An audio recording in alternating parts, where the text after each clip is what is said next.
Halo, selamat pagi sahabat Mas Rip Kicau. Salam lovers. Pada pagi hari ini kita berkunjung ke teman yang nanti kita buat rahasianya, oke? Pagi hari ini kita bermain di rumahnya peternak Adun, yaitu Mas Adun, khusus untuk menciptakan lovebird Balibu sampai menginjak remaja. Bagaimana trik-trik atau tip daripada Mas Adun, kita ikuti, oke? Selamat pagi Mas Adun. Pagi Mbak Halek.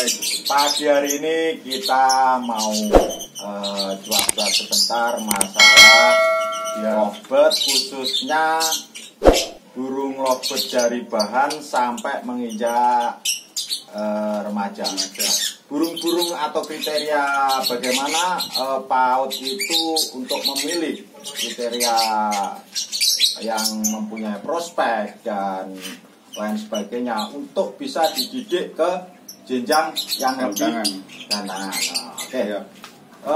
Sementara kita tanya dulu, apakah benar bahwa rumornya Mas Adun itu adalah pembimbing atau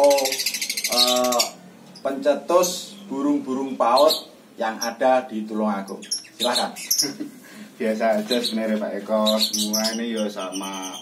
Kalau masalah lovebird ya, yang pertama lovebird itu semuanya sama. Lovebird itu bisa dipakai lomba, itu semuanya sama. Tergantung nomor satu perawatan Ya. Perawatan. Terus kalau masalah memilih burung, kalau saya pribadi nomor satu jinak Pak Eko. Oh, harus jinak dulu. Harus jinak. Nah, kita ambil yang jinak. Yang jinak Itu dari ternakan sendiri. Kalau saya dari ternakan sendiri, ada teman-teman yang store ke saya itu burung-burung prospek. Ya. Insya Allah anak antrak semua. Terus untuk membina bahan-bahan tersebut, untuk trik hariannya gimana? Kalau yang ini itu baru bahan pertama Pak Eko. Ya. Bahan pertama biasanya tak taruh sangkar yang gini. Ini kan dari nol, belum apa-apa. Belum di prospek, belum dicetak lah soalnya. Usia berapa ini? Ini masih 2 lebih Om. 2 bulan? Belum ada 3 lebih. Jadi nanti biasanya yang kayak gini. Ini jinak. Kan nggak takut sama orang. Ini bisa buat nanti gantangan, insya Allah bisa. Jadi mulai mendidik lovebird dari usia 2 bulan itu sudah bisa? Sudah bisa Om, nanti kita arahkan. Jadi misalnya rawat lovebird itu nanti lovebird dibawa kemana itu harus punya tujuan. Oh iya. Tidak syukur main gitu loh maksudnya Pak Eko. Terus untuk kelas konslet gimana itu, Mas? Kalau kelas konslet Anda gimana? kelas konslet itu jadi perbincangan sekarang Pak Eko ya. Kalau saya pribadi sih belum mengarah ke sana. Soalnya banyak pembeli saya itu nyari yang Factor, nyari Balibu. Untuk mengarah ke konsep itu kan lama Pak Eko. Itu waktu lama. Ya nah ada ini yang saya prospek, tapi cuma 1-2 burung aja. Jadi untuk kesimpulannya, untuk mencetak burung konslet itu prosesnya lama dan menunggu bahwa burung itu menginjak dewasa. Iya. Jadi untuk remaja ke bawah tidak bisa. Ya ada yang bisa, itu yang suhu-suhu Pak Eko. Yang udah lama bermain lovebird itu bisa. Poinnya untuk hari ini kita mau melihat bagaimana cara mendidik burung yang usia 2 bulan sampai bisa untuk gantangan. Siap. Soalnya apa? Rahasia Anda saya tahu. Anda terkenal dengan pencetak burung-burung bahan yang bisa digantang di gantangan se-Indonesia. Nanti kita bahas untuk ulasan cara atau trik untuk merawat burung. Nah, Mas Adun sendiri untuk sekarang ternakannya banyak? Insya Allah banyak Pak Eko sekarang ternakan. Ada ya beberapa sih induan-induan yang dulu pernah dibuat gaco. Terus Ya habis dibuat gaco, rewel saya ternak. Jadi nggak banyak burung istilahnya ombyoan dari pasar saya ternak bukan. Oh ya. Jadi memang indukannya itu memang benar-benar mantan atau yang Ya, sudah punya prestasi, Insya Allah. ataupun faktornya udah keluar. nah nanti insya Allah kan anak-anaknya juga mengikuti lah kayak induknya. Terus maaf ini Mas Adon, untuk harga sendiri apa bisa relatif murah untuk teman-teman lovet? Kalau saya pribadi sih Om, harganya labet itu insya Allah bisa dikatakan relatif murah. Relatif murah. Ya, Untuk bahannya sendiri ya? ya untuk bahan-bahan sendiri. Artinya untuk gantangan laber sampai labres itu enggak sampai begitu mahal gitu. Ya, kalau Masih saya bisa kan terjangkau. saya bagi dua Om. Jadi yang saya jual tuh bahan sama yang udah prestasi. Oh ya betul. Harganya beda. Harganya beda.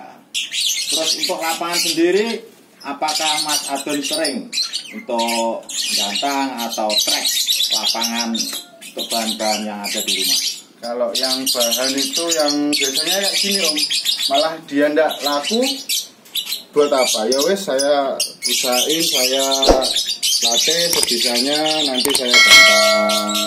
Mau masuk ya alhamdulillah, pokoknya dilatih. Tapi mau kerja. Rata-rata mau Om.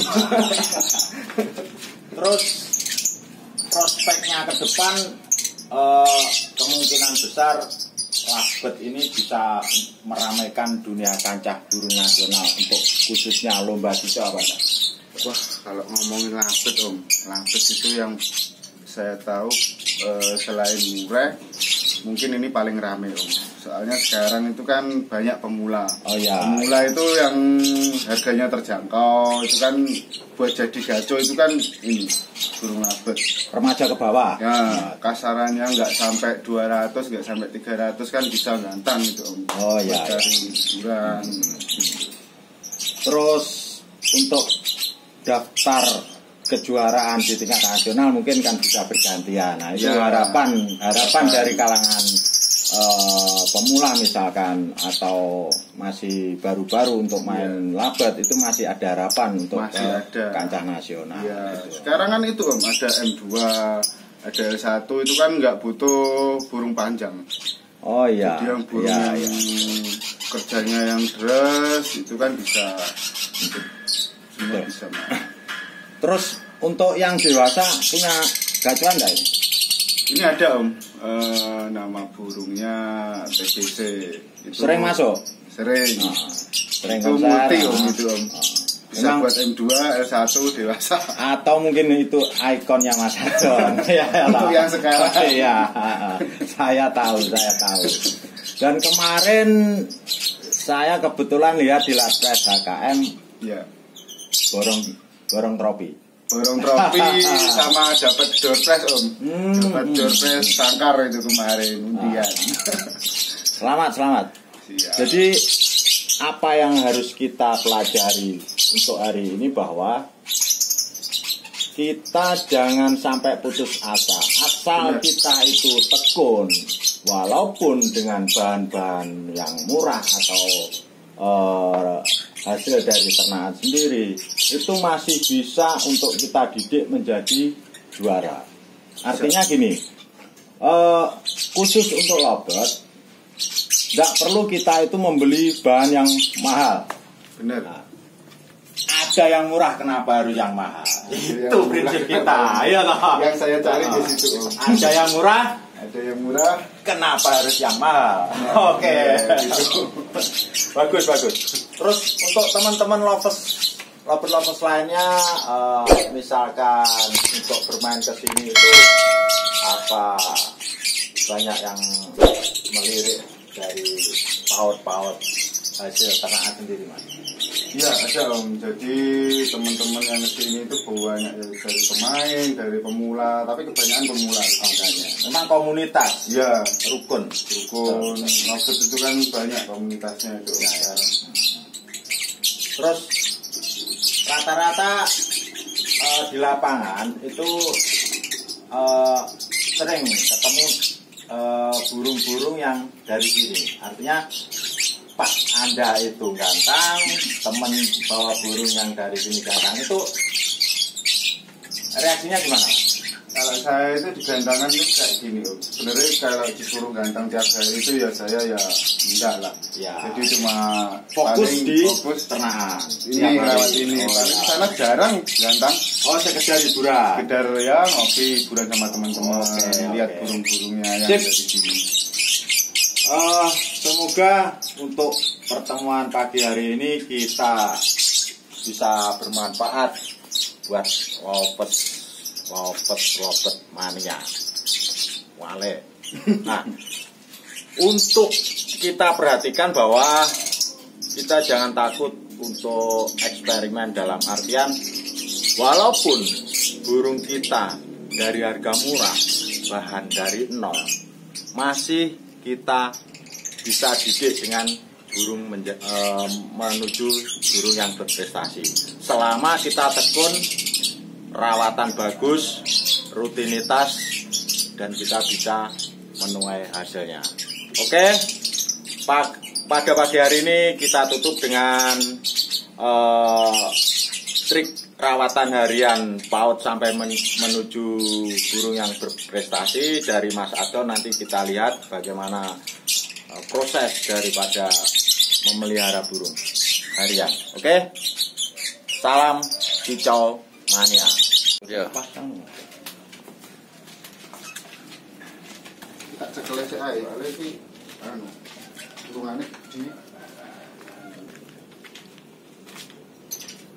Kita mencoba untuk mencari rahasia Mas Adon merawat PAUD dari proses awal sampai dia itu keluar vektornya.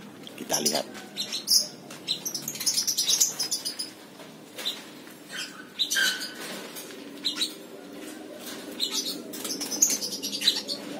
tak kene ben kena umbar wae to.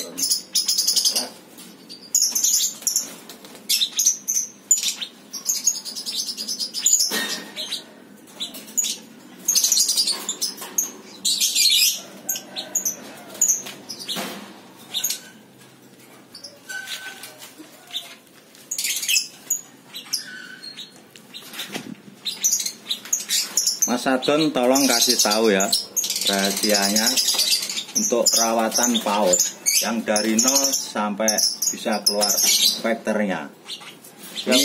Ini hanya untuk permohonan dari teman-teman lobet lovers, bagaimana cara untuk merawat PAUD supaya keluar vektornya. Ya. Oke. Yang pertama kan dari box ini Om. Ya. Harian saya pakai box. Biar dia kan lobet kan sifatnya berkoloni Om. Ya. Dia suka main-main sama temennya. Jadi biar nanti begitu dia lepas dari box ini mau ke sini dia anteng. Oh, menimbulkan naluri koloni. Ya, Betul. kita harus pakai itu Om. Ya. Biar nggak terlalu kepo lah nanti. Oke. Terus selanjutnya setelah kita masukkan ke sangkar, Nah, yang pertama baru dari sini saya mandiin Om. ya. Jadi kita mandiin.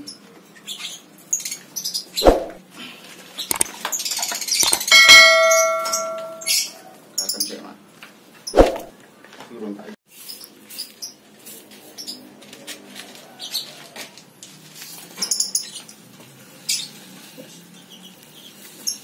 Nah, untuk yang pertama ini kan dari bahan Om. Ya. Masih terlalu gesit lah, belum Ya. terlalu dilatih. Jadi kita mandiin pelan-pelan supaya dia nggak terlalu takut, dia nyaman, ya kan kelihatan dia didis, nyaman. bisa menyatu dengan manusia. Ya, interaksi lah Om. Sama Oke, kita harus ya. punya insting sama. Untuk mandinya Ya. sendiri harus tiap hari atau memang hari tertentu? Kalau bahan, Ya. kalau bahan saya itu tiap hari Om. Tiap pagi, Tiap pagi mandi, wajib mandi. Terus untuk proses jemurnya nanti Kalau balibu, biasanya saya jemurnya cuma 15-20 menit sampai pokoknya dia kering Om. Terus sama ini Om, mandinya itu jangan terlalu basah. oh Jangan terlalu sampai jadi nanti kasihan burungnya terlalu kedinginan. iya karena bulunya masih tipis. Ya. Masih terlalu muda. Jadi untuk proses memandikan itu hanya diembun diembun pelan. Mamel bahasa Jawanya gini. mamel. Nah, mamel aja. Terus nanti kita jemur berapa menit atau 1 jam atau gimana? Jemurnya sih biasanya cuma 15 sampai 20 menit. Oh iya. Coba. Nah, Kita lihat proses penjemuran. ini Atau mungkin ada teknik lain untuk proses penjemurannya. kalau bisa dijejer, Om. Tujuannya apa? Biar dia tidak terlalu kepo. Soalnya burung yang umur segini tuh rawan kepo. Nah, posisinya seperti ini. Tangkringannya harus begitu. Harus berlawanan. Oh, berlawanan. Nah, biar dia tidak terlalu kepo. Untuk mengurangi gerakan. Untuk mengurangi gerakannya. Biasanya kan umur segini kan nalurinya anak-anak, Om. Oke. Suka main-main. Gitu. Ini sampai berapa menit? 15? 15 sampai dia agak setengah kering, Om. Setengah kering. Sampai mangap lah, kasihan burungnya. Itu untuk menghilangi keponya, misalkan dikasih 2 atau 3 dampingan gimana? Oh, istilahnya untulan. Ya. Gak apa-apa, Om. Biasanya kan di box itu kan dia kan punya pasangan sendiri-sendiri. Malah bagus nanti kalau dijemurnya sama untulannya itu malah bagus. Oh iya. Jadi tidak harus kita pisah, walaupun dia dikasih untulan juga bisa. Kalau biasanya sih saya selingan, Om. Kadang sama untulan, sama sendiri. Tergantung Biasanya- karakter. Ya, playernya itu nanti biasanya kadang saya jemur sendiri biar dia tidak terlalu kepo. Ya.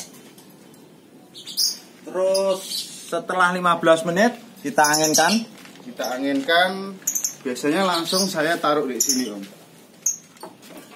Oh, antara panas dan dingin. Ya, Tujuannya? biar dia simulasi gantangan, Om. Oke. Nah,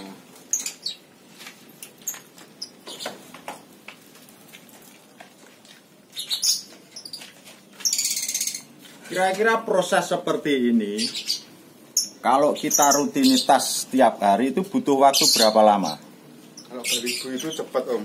Biasanya yang kayak gini itu biasanya kalau udah terlalu anteng, nanti 1 bulan udah kelihatan. Sudah kelihatan traktornya. Iya, gantang apa enggak. Bisa di-track di lapangan. Bisa di-track di lapangan. Itu masuknya nanti di M1 ya? M2 langsung enggak apa-apa, Om. Kelas M2 langsung? Iya. Oh ya. Sudah keluar ya? Kekeannya? Yang ini masih mulai ini, Om. Oh ya. Masih mulai belajar ini. Iya. Terus untuk jenis kelamin apa harus tertentu atau Kalau labet itu keunggulannya di situ, Om. Nomor 1 itu ya? apa, Untuk pautnya. paut. Jantan sama betina itu tidak terlalu berpengaruh. Bisa main di jantan, bisa main di betina, Ya. atau malah satu pasang itu buat main semua bisa. Tingkat kesulitannya ada enggak antara jantan dan wanita? Kalau jantan dan betina itu, kalau jantan itu biasanya relatif pendek, Om. Cuma dia punya deres biasanya itu jantan. Oh. Pendeknya. Sini Om.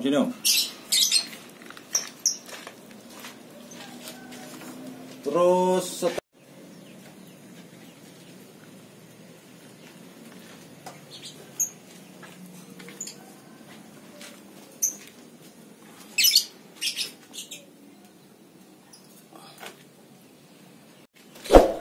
Terus kita lanjutkan setelah 15 menit kita anginkan. Iya. Itu proses selanjutnya gimana untuk trik daripada Mas Adon? Kalau saya sendiri sebenarnya pas penjemuran itu kan bisa di sendiri, bisa di box, Om. Itu pakan full, Om. Jadi saya pakai pakan kencang. Ya. Untuk balibu itu kuncinya di situ, pakan kencang sama ekstra puding, wajib itu. Ekstra pudingnya pakai kangkung, pakai jagung, nggak apa-apa. Oh, harus itu. Ya, nutrisi buat burung muda itu kan paling penting, Om.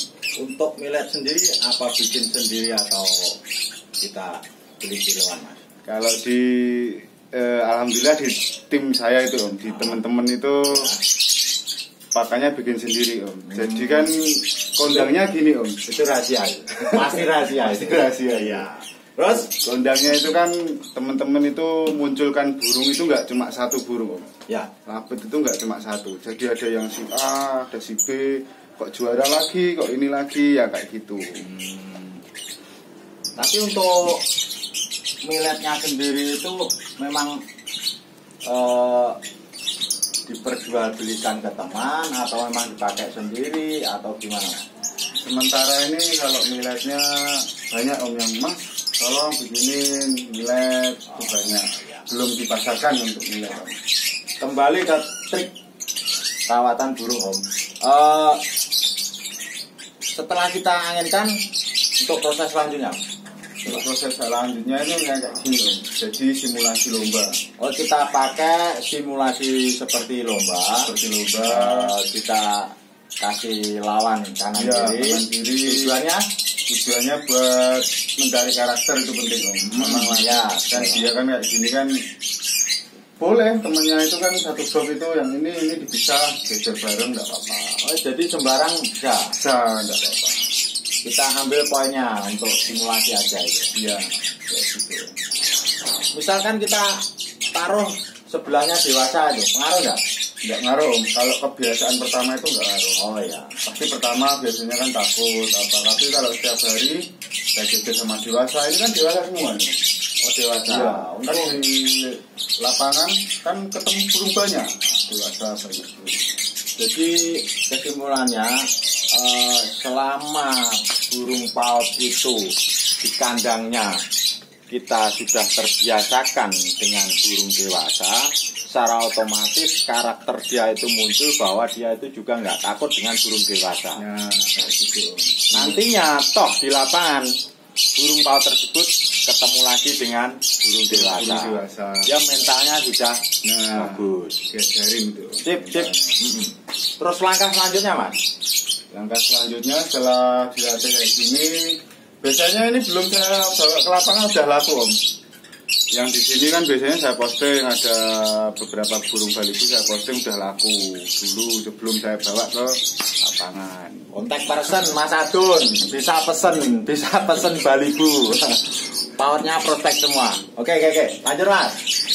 Terus nanti setelah di sini kan biasanya dilihat tiap hari kok udah lumayan. Nanti selanjutnya kita setting di lapangan Om. Oh gitu ya. Terus mohon maaf Mas, untuk ternakannya Mas Adon sendiri itu ada berapa banyak? Tunjukkan. Kalau sekarang sih sekitar 15-an Om. 15 juta.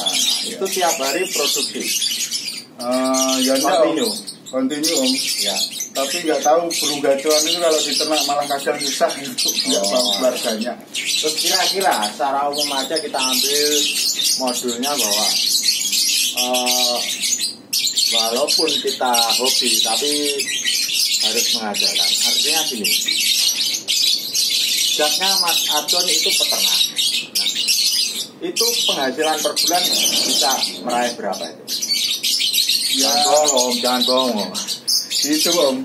Biasanya kan ini kan sekitar 8. Ya. Sekitar misalnya bulan pertama itu keluar 8. 8 itu ya satu burung kadang saya jual sekitar 150, 200 tergantung karakternya Om. Bisa terjangkau anak kecil ya. Biasanya kan anak sekolah SMA yang kesini Mas mau nyari burung prospek ada itu banyak. Jadi sekitar 1 bulan itu bisa nyampe 3.000 ya. Ya, target gitu Om. Target gitu. Oke kawan, ini salah satu contoh anak muda yang mempunyai bakat, yang mempunyai prestasi, bahwasanya kita tidak harus menggenggam tangan. Kita harus berkreasi, berpikir, beraktivitas. Bagaimana caranya? Kita itu bisa mengoreksi diri, berintrospeksi diri bahwa kita itu bisa. Oke? Salah satu contoh Mas Adon, peternak sukses sekaligus pencetak paut prestasi. Jangan lupa subscribe, like, and comment. Oke, salam Kicomania.